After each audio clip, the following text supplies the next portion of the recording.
And I was about 25. No, maybe 24. Anyway, I was having a bit of a bad do. These lads tried to kill me and my brother, blah, blah, blah. I'd been awake for a few nights. I lost my house and everything was going a bit shite. So I ate this big lump of hash thinking, oh, that'll get me to bed. It's a silly cunt. And then looking back, I think I had a seizure, but what was happening in my head, because I'd been like sleep deprived and I was very frightened as well. So I had loads of adrenaline in my head. And I'd had a seizure in my girlfriend's bed, not knowing what a seizure was, because it was the first one I'd ever had.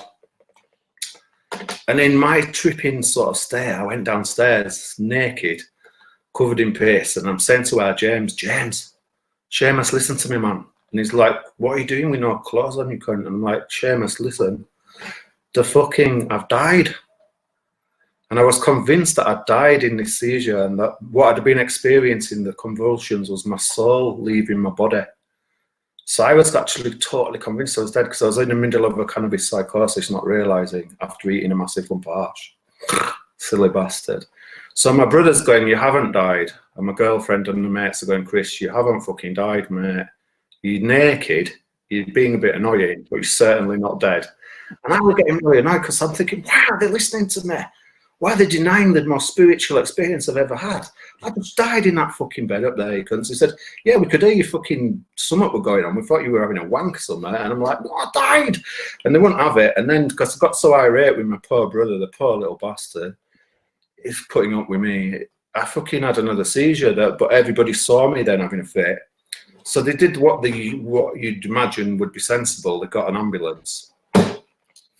So I'm come round from the second fit, in the back of the ambulance, still convinced that I've died. So I'm like, I'm thinking they're wasting NHS resources. They could help somebody else. So I'm shouting to the driver, mate, I've died. You're wasting petrol. Don't take me to BRI. Take me to Eastwood Cemetery, where I used to huff the glue, and I'll be all right. And I can be a ghostie and I can huff ghosty glue and it'll all be fine. And my poor brother was in the ambulance with me, and I'm saying to him, James, look, you'll have to ring Mum and tell her I've died. And he was like, oh, hold me still. And I ended up, shameful to admit, but I kind of got a bit fighty. I got a bit fighty with the ambulance guys, which you should never do, because fuck me, they actually save lives, man. But I was more fighty with my brother, but we did fight a lot as brothers anyway. But so they ended up strapping me to this ambulance fucking stretcher thing. And I'm there in Bradford Royal Infirmary. No, yeah, it was Bradford Royal Infirmary, and I'm there in the A&E, strapped to a stretcher, and I was shouting at all the pissheads going, will you show a bit of respect for the dead? I fucking died earlier, you cunts. I fucking died, I'll have you know. Then they put me onto a heart monitor, because obviously they're thinking, what is going on with this mad cunt? On the heart monitor, and after a bit calming down, then I had another fit. And little things come off my chest, didn't they?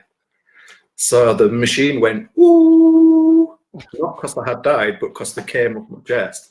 But me, I saw that, and I'm saying to the nurses, I told you, I fucking died. I fucking died. Why is no one listening to me today? I died at tea time, and you're still fucking me about with this fucking heart monitor. Can I not just get a taxi, or at least go to the pub? Now I'm a ghostie. And anyway, so as you might imagine, I ended up in a mental hospital then.